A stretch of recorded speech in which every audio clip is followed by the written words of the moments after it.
अब तक आपने देखा असुर राज बकासुर संसार की सभी वनस्पतियों और वृक्षों का नाश करके पृथ्वी लोक को भी पाताल जैसा बना देना चाहता है। भूदेवी उसके आक्रमण का प्रतिकार करती हैं, किंतु बकासुर का घातक विष उन्हें घायल कर देता है। संहार भैरव विष का रहस्य पता लगाने शेषनाग के पास जाते हैं। शेषनाग उन्हें बताते हैं कि ये विष सनाका कालकूट नामक सर्प का है और इसकी काट केवल कुंजरी के पुष्प से ही हो सकती है। पाताल में गुरु शुक्राचार्य बकासुर को माता बिरजा के शक्तिपीठ पर आक्रमण कर पवित्र शामी के वृक्ष को नष्ट करने का आदेश देते हैं, किंतु बकासुर का विष शक्तिपीठ के सुरक्षा कवच को नहीं भेद पाता। गुरु शुक्राचार्य असुर भक्तांगा से इस कवच को तोड़ने वाली कुंजी बनवाना चाहते हैं। उधर संहार भैरव गुरु बृहस्पति और देव धन्वंतरी को कुंजरी के पुष्प लाने भेजते हैं। बकासुर भक्तांगा को प्रताड़ित कर उससे कवच को तोड़ने वाली कुंजी प्राप्त कर लेता है। ब्रह्मदेव से संहार भैरव को ज्ञात होता है कि बकासुर का वध कोई अर्ध मनुष्य ही कर सकता है। बकासुर पुनः शक्तिपीठ पर आक्रमण कर शामी के वृक्ष को नष्ट कर देता है और भैरव को गंभीर रूप से घायल कर देता है। अब आगे। देवराज, हम पृथ्वी को नष्ट होने से तो नहीं बचा सकते, तो क्या संहार भैरव का अंत हो जाएगा? अब तो बृहस्पति देव से ही आशा है कि उन्हें काल कूट विष को काटने वाली औषधियां प्राप्त हो जाए, अन्यथा अनर्थ हो जाएगा। न ही भूदेवी के प्राण बचेंगे और न ही संहार भैरव का, और फिर असुरों को पृथ्वी का नाश करके अपनी सत्ता स्थापित करने से कोई नहीं रोक पाएगा। बकासुर, संभवतः ये पहली बार हो रहा है कि हम पृथ्वी पर अपना आधिपत्य स्थापित करने के इतने समीप पहुंच चुके हैं। हमें इस अवसर को किसी भी मूल्य पर अपने हाथ से नहीं जाने देना है। जब तक संहार भैरव अचेत है, हमें अपने लक्ष्य की प्राप्ति के लिए पुनः आक्रमण की तैयारी करनी चाहिए। आप ठीक कह रहे हैं गुरुदेव, समय हर प्रकार से हमारे अनुकूल है। चलिए।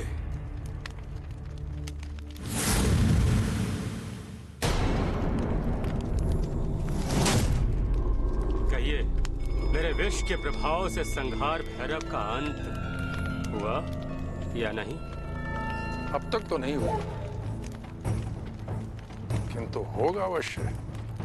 शंका, हमें और अधिक घातक विष की आवश्यकता है ताकि हम तीनों लोगों पर विजय प्राप्त कर सकें और फिर तुम पृथ्वी पर राज करना। अवश्य बकासुर, जिस दिन संपूर्ण पृथ्वी लोक नष्ट हो जाएगा, उस दिन प्राण घातक विष का स्वामी शंका संपूर्ण पृथ्वी का राजा बन जाएगा।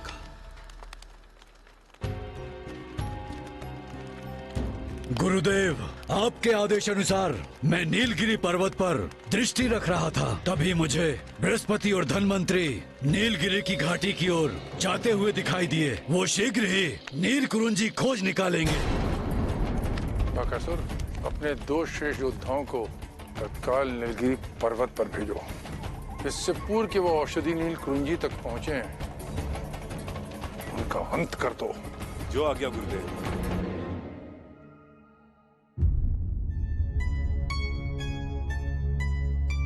मुझे अनिष्ट की अनुभूति हो रही है धन्वंतरी देव। यहाँ हम उस औषधि को खोज रहे हैं, वहाँ पता नहीं क्या हो रहा होगा। अब तो बस कोई चमत्कार हो जाए बृहस्पति देव और हम वो औषधि पालें। ये भंवरा बड़ा सुंदर दिखाई देता है। हाँ बृहस्पति देव, इस संकट के समय में इस सुंदर भौरे का दिखना कोई शुभ संकेत प्रतीत होता है बृहस्पति देव। हमें इस भंवरे की ओर चलना चाहिए, यही हमें उस पुष्प तक ले जाएगा। आप उचित कहते हैं बृहस्पति देव, यही भौरा हमें उस पुष्प तक ले जाएगा।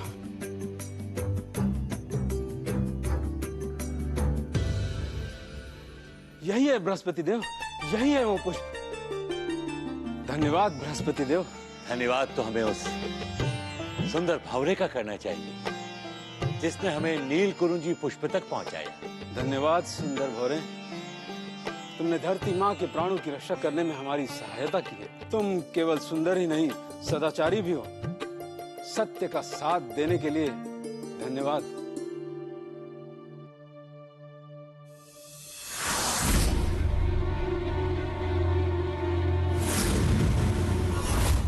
हम इस वन में पुष्पों के रक्षक हैं और हम इनकी रक्षा इन्हें भस्म करके करते हैं। हम तुम्हें वो औषधि कभी प्राप्त करने नहीं देंगे। इस पुष्प को तो हम लेकर ही जाएंगे असुर। तुम में साहस हो तो हमें रोक। ठहर जाओ असुरो।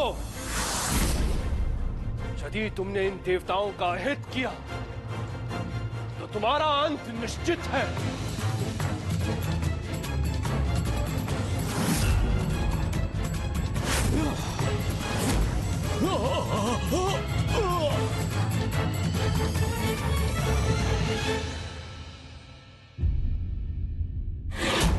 अब इन पुष्पों से मुझे विष का प्रभाव काटने के लिए एक पूजा करनी है। शीघ्रता से कीजिए धन्वंतरी देव। कहीं ऐसा न हो कि इनके प्राण बचाने में हम विलंब कर दें। आप निश्चित रहिए इंद्रदेव।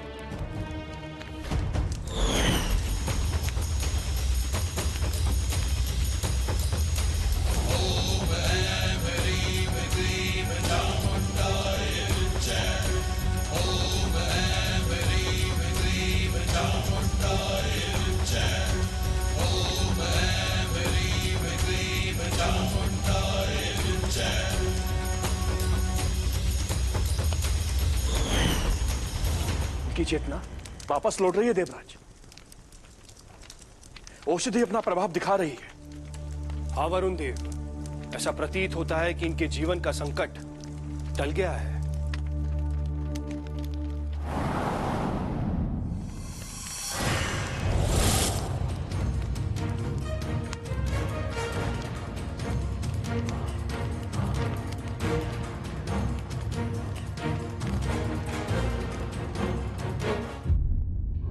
बकासुर, जब हमने समस्त वन को नष्ट कर दिया था तो उन्हें वो पौधा मिला कैसे? कोई बात नहीं शंकर, अब मैं उस संहार भैरव की कहानी सदा सदा के लिए समाप्त कर दूंगा। देवता कितनी औषधि लाएंगे बकासुर? मेरे पास इतना विष है कि समस्त औषधियां मिलकर भी उसकी बराबरी नहीं कर सकते। तुम्हें जितना विष चाहिए मुझसे लो, लेकिन किसी भी प्रकार से पृथ्वी लोक को नष्ट करो। चिंता की बात नहीं है शंका, तुम और विष का निर्माण करो। इस बार हम पृथ्वी लोक ही नहीं अपितु शामी वृक्ष सहित संहार भैरव का भी अंत कर देंगे। आपका बहुत बहुत धन्यवाद देवगण। यदि आज आप लोग ना होते तो मेरा जीवन समाप्त हो जाता। आशा है भूदेव भी अभी स्वस्थ होंगे।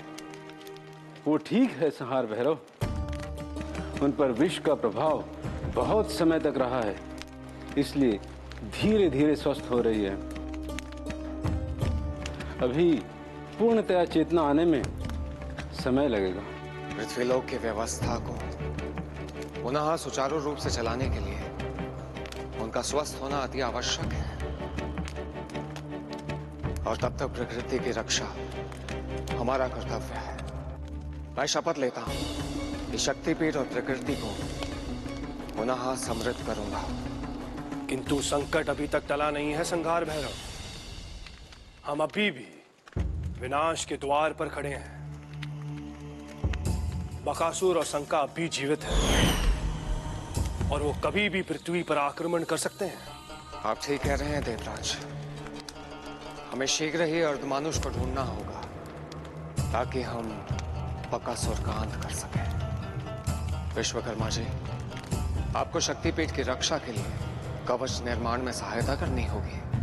शक्तिपीठ और शमी वृक्ष का रक्षा कवच पूर्णता की ओर है संहार भैरव, आप निश्चिंत रहें। नारायण नारायण।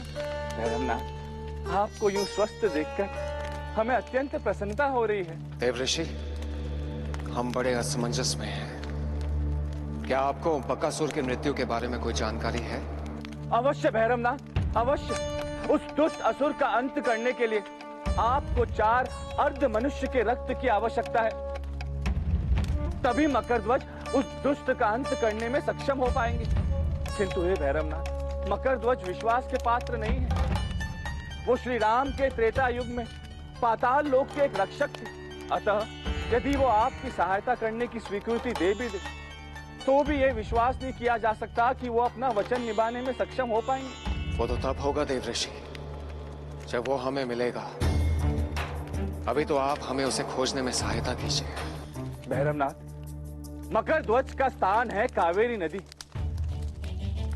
वो आपको कावेरी नदी के समीप ही मिलेगा। धन्यवाद देव ऋषि, हमें आज्ञा दीजिए। रुकिए भैरवनाथ, रुकिए।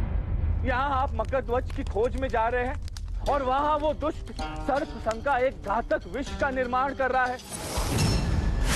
इस बार उसका लक्ष्य मात्र पृथ्वीलोक नहीं अपितु देवी बिरजा है। वो उन्हें आहत करना चाहता है। कुछ कीजिए भैरवनाथ, शीघ्र कुछ कीजिए। देवी की रक्षा कीजिए भैरवनाथ। देवी, तुमने मुझे मेरे गृह से निष्कासित किया था। अब मैं तुम्हें तुम्हारे निवास शक्तिपीठ से हटाकर तुमसे इसका प्रतिशोध लूंगा। हे शक्तिपीठ की स्वामिनी माता, दर्शन दो। आपका सेवक आपका आह्वान करता है। भैरव,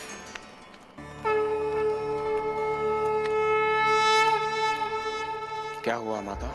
मुझे स्वस्थ देख आप प्रसन्न नहीं हुई, चिंतित प्रतीत हो रही हैं आप। मैं चिंतित नहीं हूँ भैरव। प्रत्येक घटना के पीछे एक कारण होता है, किंतु असुर ये बात नहीं समझते और बलपूर्वक संसार के चक्र को अपनी इच्छा अनुसार चलाना चाहते हैं। और उनके इस लालच में असंख्य निर्दोष प्राणियों को कष्ट होता है, उनके जीवन समाप्त हो जाते हैं। और यही बात मुझे अत्यंत दुखी करती है। आपका दुखी होना स्वाभाविक है माता। माता को अपनी संतान का अहित देखकर दुख तो होता ही है, किंतु निर्दोषों के जीवन को संकट में डालने वाले दुष्टों को दंड मिलना भी आवश्यक है। अतः मैं उस सर्प संका का अंत करने के लिए पाताल लोक जाने की अनुमति चाहता हूं माता। पाताल लोक जाकर मैं उन सब का अंत कर दूंगा जिन्होंने पृथ्वी को इतनी क्षति पहुंचाई है। नहीं संहार भैरव, तुम्हें पाताल लोक नहीं बल्कि अर्धमानुष मकर ध्वज की खोज में जाना आवश्यक है। अब बकासुर को रोकने का और कोई उपाय नहीं है। किंतु माता, बकासुर ने जो विनाश लीला रची है वो शंका के विष के बल पर रची है। उसकी शक्ति कालकूट विष है। मैं जानती हूँ संहार भैरव, शंका का विष उसकी मणि में स्थित है।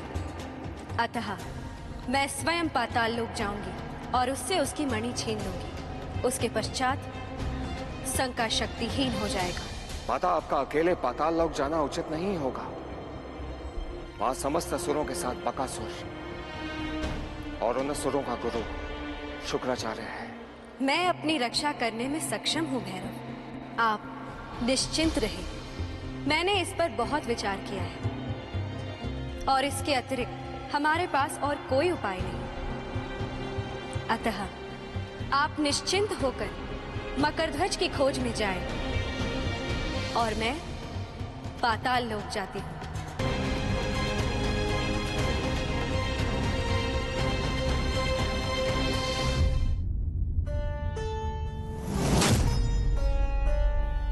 हे महाबली सुग्रीव, मैं पुनः आपकी सहायता चाहता हूं। मुझे बकासुर का अंत करने के लिए 4 अर्ध मनुष्यों के रक्त की आवश्यकता है। कृपया करके मुझे 1 बूंद रक्त देकर मेरा मार्ग प्रशस्त कीजिए। ठीक है संगार भैरव, संसार की रक्षा के लिए इतना सहयोग तो मैं कर ही सकता हूं। ये लीजिए।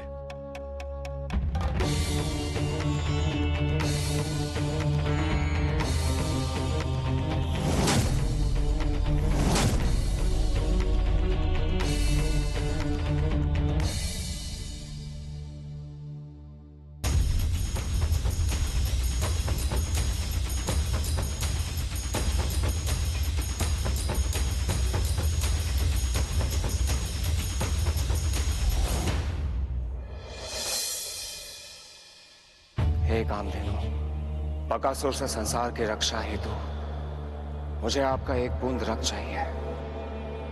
कृपया अपना रक्त देकर मेरी सहायता कीजिए। अवश्य संहार भैरव, एक बूंद रक्त ही क्यों, मैं बकासुर से युद्ध में आपका सहयोग करने के लिए भी प्रस्तुत हूँ।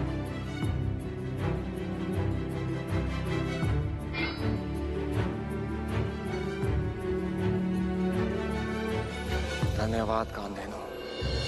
अब मुझे आज्ञा दीजिए, मुझे अभी और भी रक्त एकत्र करना है। अवश्य, किंतु संहार भैरव, आप जब ये रक्त एकत्र करते घूम रहे हैं तो आपकी अनुपस्थिति में शक्तिपीठ की रक्षा कौन कर रहा है? देवी के आशीर्वाद से और देवताओं की कृपा से शक्तिपीठ सुरक्षित है कामधेनु। असुरों, बकासुर से युद्ध के लिए तैयार रहने को कहो। हम शीघ्र आक्रमण करेंगे। होने वहां सामने आओ अन्यथा। कहो काकासुर।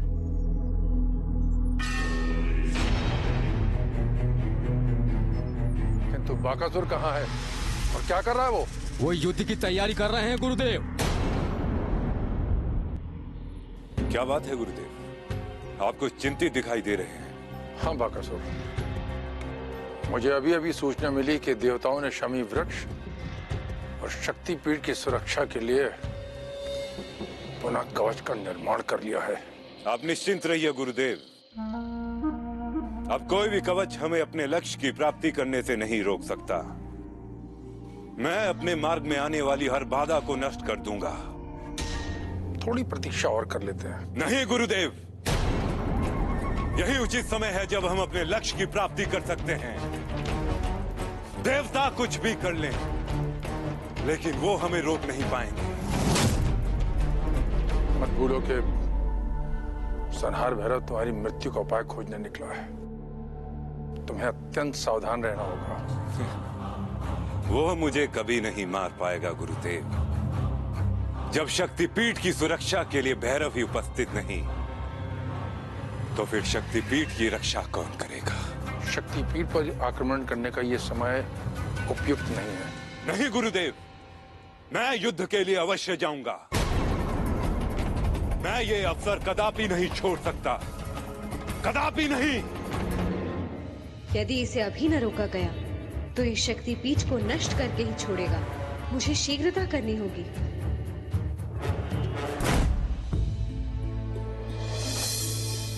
हे नंदी महाराज, आप तो जानते हैं कि किस प्रकार बकासुर ने संसार में आतंक मचाया हुआ है। उसका अंत करने के लिए मुझे आपका एक बूंद रक्त और मकर ध्वज को खोजने में आपकी सहायता चाहिए।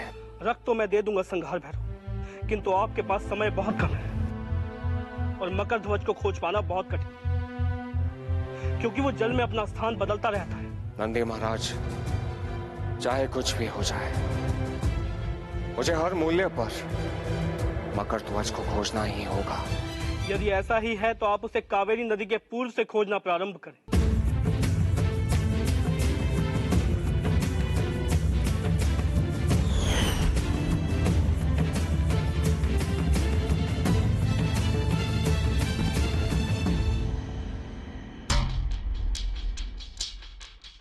मकर ध्वज, हे जल निवासी अर्धमानुष, कहां हो तुम? सामने आओ मकर ध्वज। संसार को तुम्हारी सहायता की आवश्यकता है। हे प्रभु, संसार की रक्षा करो प्रभु।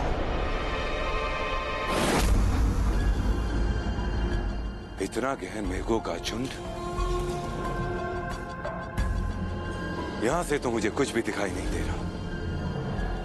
मुझे इन मेघों के पार जाना होगा।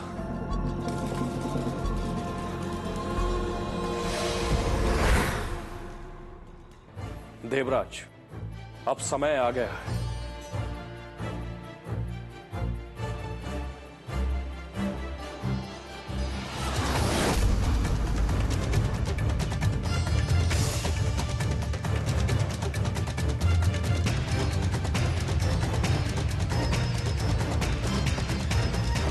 देवताओं, बकासुर तुम्हें छोड़ेगा नहीं।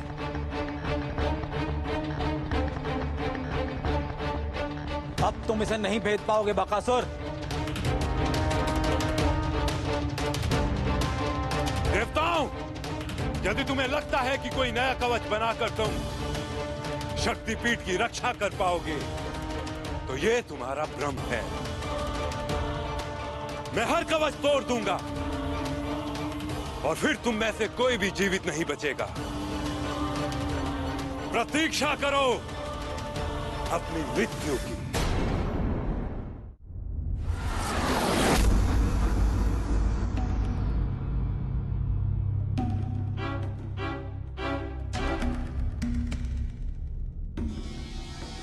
प्रहरियों को अंदर आने से रोकने हेतु मुझे इस गुफा के मार्ग को बंद करना होगा।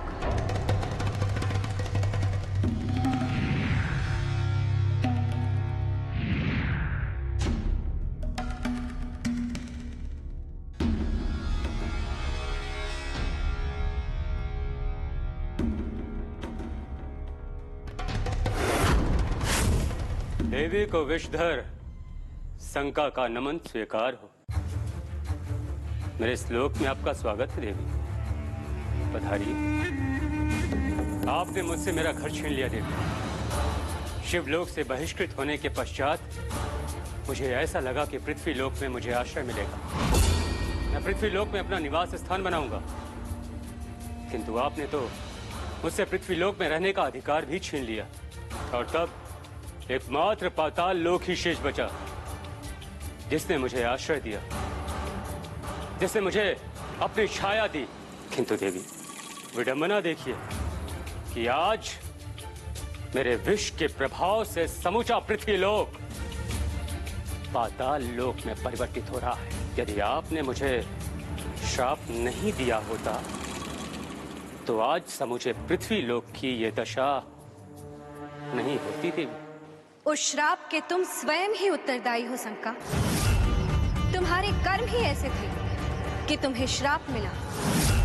तनिक सोचो, तुम्हारी प्रकृति कितनी विषाक्त है कि तुमने अपने ही भाई बंधुओं को अपने विष से मृत्यु के घाट उतार दिया। अपने गुरु, यहाँ तक कि अपने माता पिता को भी नहीं छोड़ा। यही तो मेरी प्रकृति है देवी, और मैं अपनी प्रकृति के विरुद्ध कैसे जा सकता हूँ? आप समस्त देवता यही तो कहते हैं ना कि संसार में कोई भी मनुष्य संसार के विधि विधान के नियमों के विरुद्ध नहीं जा सकता। अपने कुकर्मों को विधि के विधान का नाम मत दो शंका। भूलोक की प्रकृति का ये नियम भी है कि उससे हर प्राणी सामंजस्य बनाकर रहे। यदि वो अपनी शक्ति प्रकृति को ही नष्ट करने में लगा दे तो उसका विनाश निश्चित है। कौन करेगा मेरा विनाश?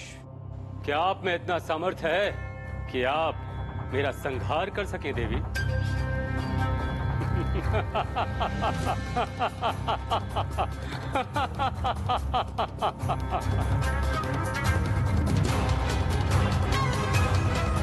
कहाँ जलमग्न हो गया ये सर्प? कुंड के मध्य ये कैसी सुरंग है?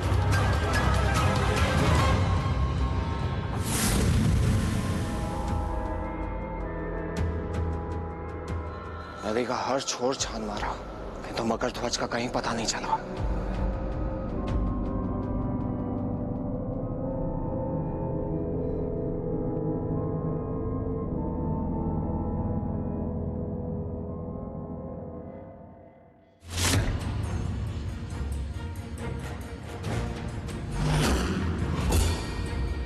मकर ध्वज?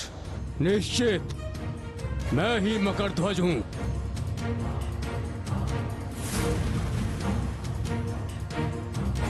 तुम कौन हो और मुझे किस कारण से ढूंढ रहे हो? मैं संहार भैरव हूं और मुझे तुम्हारी सहायता चाहिए। कैसी सहायता? दुष्ट बकासुर का अंत केवल तुम्हारे ही हाथों संभव है। उसका वध करने के लिए तुम्हें मेरी सहायता करनी होगी। तुम सचमुच भोले हो या निरे मूर्ख हो? जिसका मैं रक्षक हूँ भला उसका भक्षक कैसे बन सकता हूँ? और तुम्हारे कहने पर मैं उसकी मृत्यु का कारण क्यों बनूं? भोला और मूर्ख कह के मेरा उपहास ना उड़ाए मकर ध्वज। मैं तो उस पराक्रमी से सहायता मांगने आया हूं जो महावीर हनुमान का पुत्र है, जो दीनहीन की रक्षा करता है। मैं संहार भैरव तो स्वयं ही शक्तिपीठ का रक्षक हूं और मेरा संकल्प अटल है। पृथ्वी पर घोर संकट आया हुआ है और उसकी रक्षा का दायित्व केवल मेरा नहीं, आपका भी है। मैंने उस पापी का अंत करने के लिए अर्ध मनुष्यों का रक्त भी संचित किया है।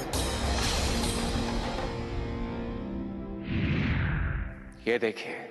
किंतु संहार भैरव, मात्र अर्ध मनुष्यों के रक्त से हम उसका कुछ नहीं कर सकते। उसके लिए हमें दिव्य अस्त्रों की आवश्यकता होगी और मैं आपकी सहायता करने को तैयार हूं, परंतु उसके लिए आपको मेरी 2 बातें माननी होंगी। निसंकोच कहिए मकरध्वज। यदि वो मेरे सामर्थ्य में हुई तो मैं उसे अवश्य पूर्ण करूंगा। प्रथम तुम्हें मुझे युद्ध में पराजित करना होगा और यदि तुम मुझे पराजित कर पाए तो मैं तुम्हें अपनी दूसरी बात बताऊंगा और उसके पश्चात यदि तुम मेरी कही हुई दोनों बातों को पूर्ण कर पाए तो मैं वचन देता हूं कि जो तुम कहोगे वही करूंगा। मैं आपसे यहाँ युद्ध करने के लिए नहीं आया था, परंतु यदि आपकी यही मंशा है तो मैं युद्ध के लिए तैयार हूं।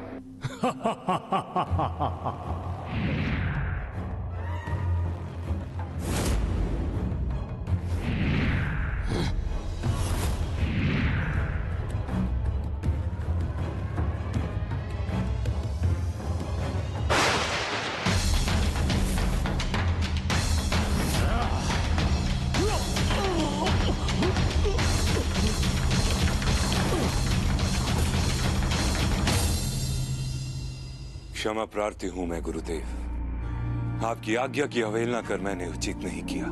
मुझे आपकी आज्ञा मान लेनी चाहिए थी। कोई बात नहीं बकासुर, मुझे हर्ष है कि तुम्हें अपनी भूल का भान हो गया। मैंने तुम्हें पहले ही चेताया था कि बिना तैयारी के आक्रमण करना महामूर्खता है। अब तुम अपने पूरे सामर्थ्य और बल के साथ अपने शत्रुओं का पूर्ण विनाश करना।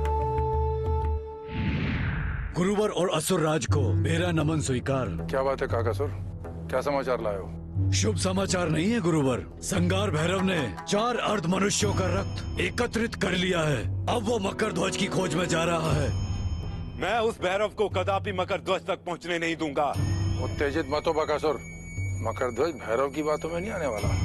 तुम बस अपनी ऊर्जा को अपने लक्ष्य पर केंद्रित करो और तुम्हारा परम लक्ष्य वो जीवदानी शामी का वृक्ष जिसे जड़ मूल सहित नष्ट करना है। यदि तुम ऐसा कर पाने में सफल हुए तो न केवल भैरव अपितु देवतागण स्वयं पराजित हो जाएंगे।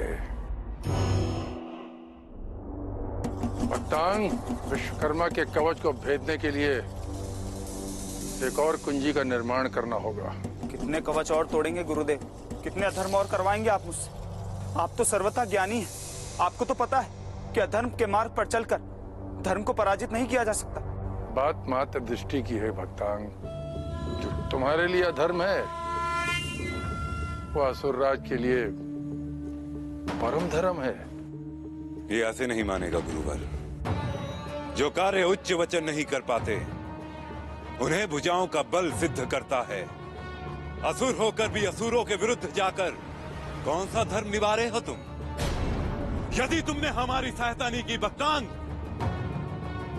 तो मैं तुम्हारे पूरे परिवार को मृत्यु के घाट उतार दूंगा।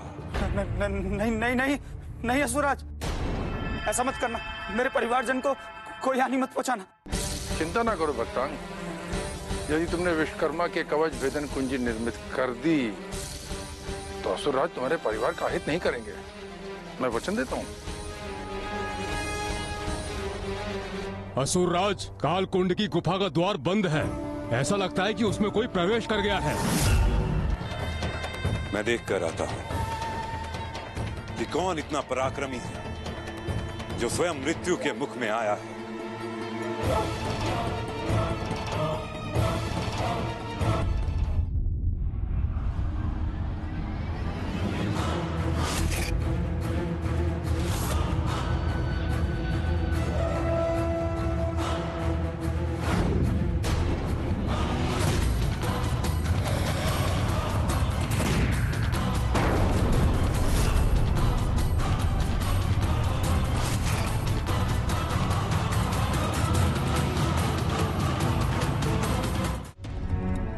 तुमने मुझे युद्ध में परास्त करके मेरा प्रथम प्रस्ताव तो पूर्ण कर दिया, पर क्या अब तुम मेरा दूसरा प्रस्ताव पूर्ण करोगे? अवश्य।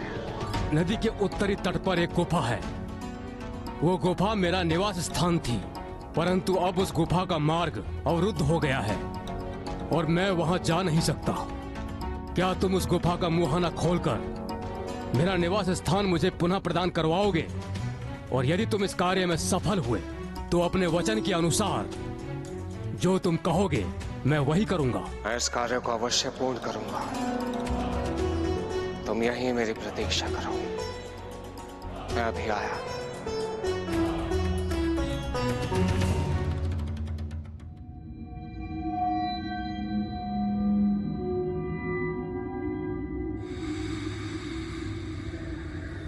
संकार!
सूर्यास्त होने वाला है, मुझे शीघ्र ही कोई उपाय करना होगा।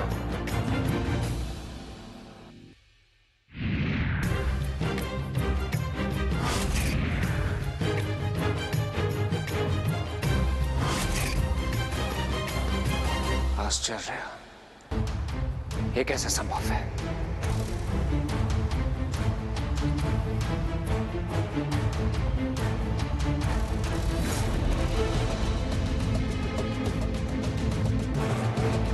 हर हर महादेव!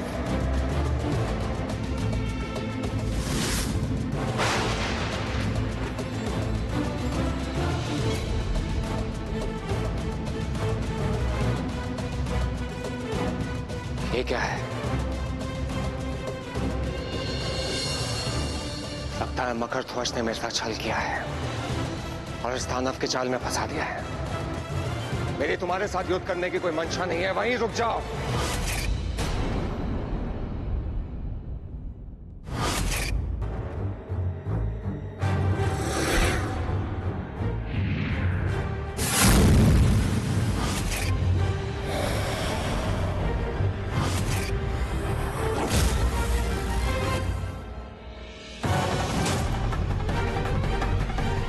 आज मेरे हाथों तुम्हारा अंत होकर ही रहेगा।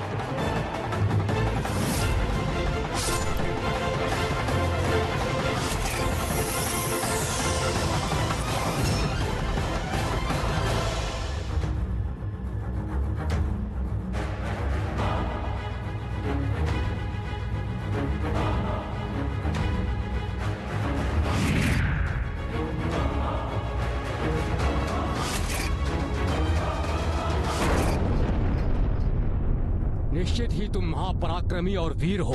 इस जल रक्षक को कोई असाधारण शक्ति वाला ही पराजित कर सकता है। किंतु मेरी परीक्षा लेने के लिए इसकी बलि क्यों चढ़ाई तुमने? बस यही देखना चाहता था कि तुम मेरे लिए किसी अपरिचित का वध कर सकते हो या नहीं। जब तुम ऐसा कर सकते हो तो तुम्हारे कहने पर मैं बकासुर का वध क्यों नहीं कर सकता? तो इसका तात्पर्य मैं ये समझूं कि मैं अपनी परीक्षा में सफल हुआ और बकासुर का अंत करने में तुम मेरी सहायता करोगे। इतनी शीघ्रता भी क्या है भैरव? उससे पहले मुझे एक महत्वपूर्ण कार्य करने जाना है। मकरध्वज, तुम ऐसा नहीं कर सकते। तुमने मुझे वचन दिया था। मैं वचन ही तो निभा रहा हूँ। मकरध्वज, मकरध्वज! देवऋषि नारद का कथन सत्य था। मकरध्वज के लिए वचन का कोई मूल्य नहीं है। मकरध्वज, अब तुम मुझसे नहीं छिप सकते। तुम्हें अपने वचन का पालन करना ही होगा। फिर चाहे तुम त्रिलोक में ही क्यों ना छुप के बैठे हो, मैं तुम्हें ढूंढ निकालूंगा। नहीं, मुझे उसे रोकना होगा।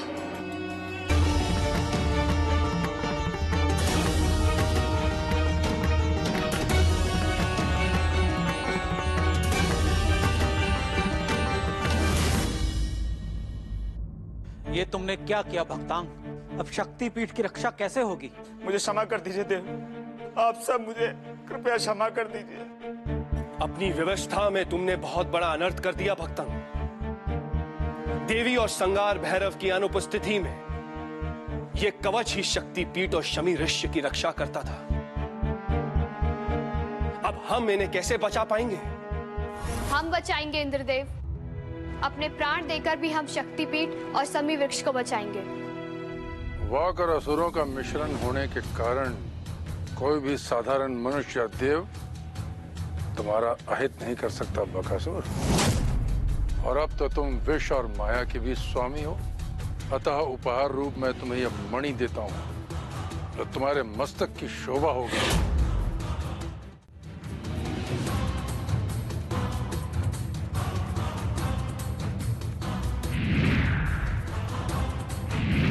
अब जाओ और जाकर समस्त पृथ्वीलोक का सर्वनाश कर दो। जो आज्ञा गुरुदेव। देवताओं, आज हमारे समक्ष पृथ्वी की रक्षा की चुनौती है। अपनी समस्त शक्तियां लगा दो।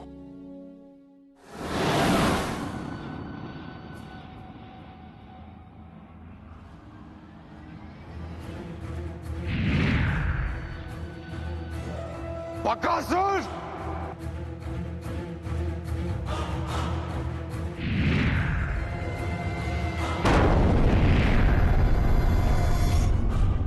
मेरे रहते पृथ्वी के जीवनदायी वृक्ष का कोई अहित नहीं हो सकता।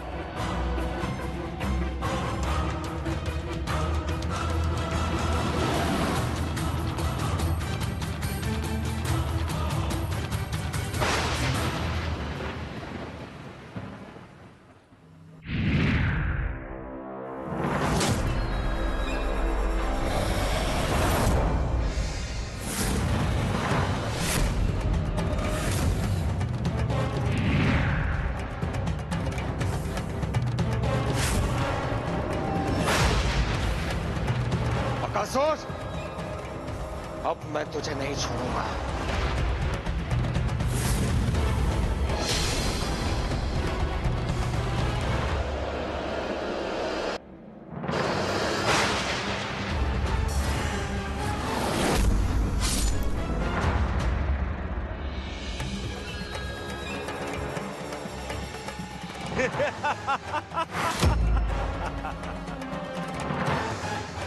तुम मुझे नहीं मार सकते, किंतु मैं तुम्हें मार सकता हूं।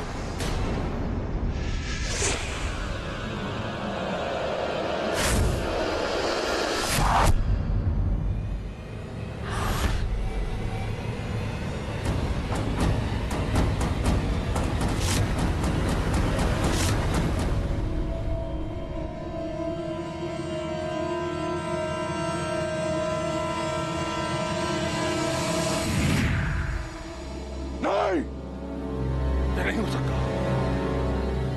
धन्यवाद मकरध्वज। आज तुमने इसे मारकर पृथ्वीलोक को नष्ट होने से बचा लिया, किंतु मुझे आश्चर्य है कि तुमने ऐसा किया। मैं तो तुमसे आशा ही छोड़ बैठा था। मैंने कभी ना नहीं कहा भैरव। मैं सहायता करने को सदैव तत्पर था, और यदि मैं आपकी सहायता ना करता तो मेरे पिता वायु पुत्र हनुमान मुझे कभी क्षमा नहीं करते। किंतु बकासुर का वध करने के लिए मुझे अपने अस्त्र चाहिए थे, और जब तक मैं अपने अस्त्र लेने नदी में गया तब तक आप वहां से जा चुके थे। यही तो मैं समझ नहीं पा रहा था कि तुमने अपना निर्णय कैसे बदल लिया। इसीलिए तुम्हें यहाँ पर देखकर मैं आश्चर्यचकित हो गया। किंतु सही समय पर आकर तुमने बकासुर का अंत कर दिया। उसके लिए तुम्हारा बहुत बहुत धन्यवाद।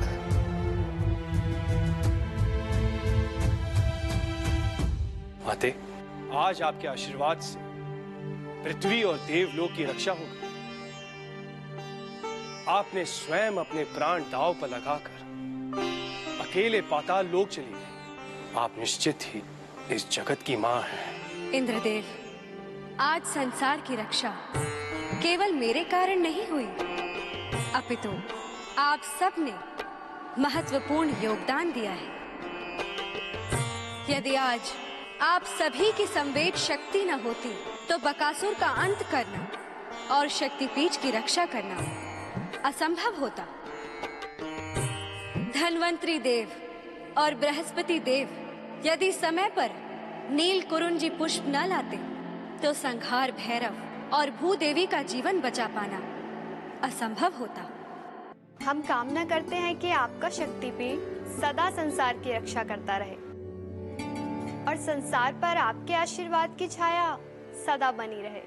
आपकी ये मनोकामना अवश्य पूर्ण होगी देवी। जब तक संहार भैरव इस शक्तिपीठ की रक्षा कर रहे हैं तब तक इसे कोई आंच नहीं आ सकती। अतः आज से मैं संहार भैरव को इस शक्तिपीठ का स्थायी रक्षक नियुक्त करती हूँ। धन्य हो संहार भैरव। हम सब आपके कर्तव्य परायणता को प्रणाम करते हैं। देवराज, माता के समक्ष सेवक को प्रणाम करना शोभा नहीं देता। हम सब माता को प्रणाम करते हैं और कामना करते हैं कि माता का यश और कीर्ति सदा ही बनी रहे। प्रणाम माता।